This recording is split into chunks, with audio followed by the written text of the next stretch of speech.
সজীব, ওয়াজের জয়, কেমন আছিস বাবা? তোর তো ভাই হয়েছে, এখন কি মিষ্টি টিষ্টি খাইতে কি ইন্ডিয়াতে আসবি না? আয় না বাবা, দিল্লিতে একটু এনজয় করে যা। আরে রাখেন আপনার এনজয়, এই বয়সে এসে এইগুলা করতেছেন, এগুলা কি আপনার ভাল লাগতেছে? আপনার কি লজ্জা শরম বলতে কিচ্ছু নাই? আপনি এরকম এই বয়সে এসে বাচ্চা কাচ্চার মা হচ্ছেন? হ্যাঁ, আমি তো ভাবতেও পারি নাই। নিজের দেশ ছেড়েছি, জনগণ আমার পিছু ছাড়ে নাই, এজন্য মোদির পিছন ধরেছি, মোদিকে ভালোবাসা দিয়েছি এবং ভালোবাসা নিয়েছি। ওর সাথে থাকতে গেলে এভাবে থাকা ছাড়া আর কোনো উপায় ছিল না। তাই বলে লজ্জা শরম সব ধুয়ে খেয়ে এইসব করবেন আপনি? সি সি সি সি, আমি আশা করি নাই আমার দ্বিতীয় ভাই হবে, তাও আবার 80 বছরের পরে।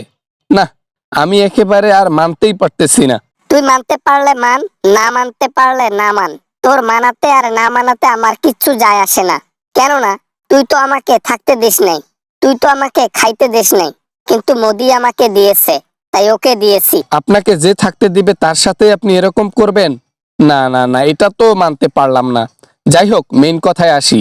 আপনাকে জনগণ পিটিয়ে পিছনে লাথি দিয়ে বের করে দিছে, এখন মনে হচ্ছে আমার মা আসলেই একজন দোষী। হঠাৎ করে তুই আমাকে এইসব কথা বলতেছিস? তোর মুখে আমি দোষী এটা হঠাৎ করে বলার কারণটা কি? তুই তো 2 দিন আগেও আমার জন্য বকবক করলি, বাংলাদেশের মানুষকে কথা শোনাইলি, এখন আবার উল্টা কথা বলতেছিস। তখন বুঝতে পারি নাই, মাল খেয়ে টাল হয়ে তারপর কথাগুলো বলেছি, বক বক করেছি।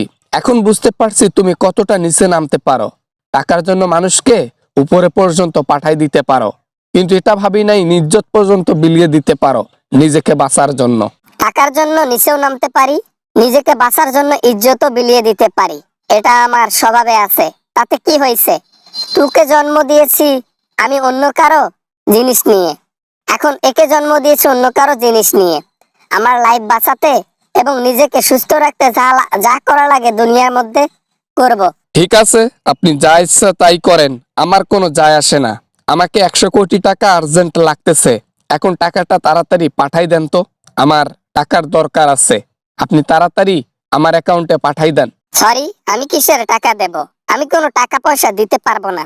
আমার সন্তান আমাকে ফেলে দিয়েছে, আমার মেয়ে আমাকে ফেলে দিয়েছে, আমার ছেলে আমাকে ফেলে দিয়েছে, কোলে তুলে নিয়েছে শুধু মোদি, তাকেই সবকিছু দেব, আর কাউকে না। টাকা না দিলে একবারে লাইভে আসব, ফেসবুক লাইভে গিয়ে যত দুর্নীতি আছে, যত কুকীর্তি আপনার আছে সবগুলো ফ্লাশ করে দেব। কথাটা মনে রাখবেন, আমি কিন্তু আপনারই মতন হয়েছি স্বার্থলোভী। তোর ইচ্ছা, তুই যা করার কর, আমার কোনো কিছুতে যায় আসে না। তোর ইচ্ছা, তুই যেটা পারিস সেটাই কর। টাকা পয়সা দিতে পারবো না, বাকি জীবন আমি কি শূন্য হাতে কাটিয়ে দেব? কখনোই না। টাকা পয়সার অভাব নেই, বাংলাদেশে হাজার হাজার লক্ষ লক্ষ কোটি কোটি মানুষের টাকা পয়সা মেরে দেশ ছেড়েছেন, টাকার কুমির বানিয়েছেন। অ্যাকাউন্টে শুধু আপনার টাকার জোয়ার ভাসতেছে, আর আপনি বলেন আপনার কাছে টাকা পয়সা নাই। হ্যাঁ, আমার কাছে টাকা পয়সা নাই, আমি টাকা পয়সা দিতে পারবো না, দিলেও তোমাদেরকে দেব না। এতে আমার কি করতে পারো কর, সমস্যা নাই। আমি মোদিকে সবকিছু দেব।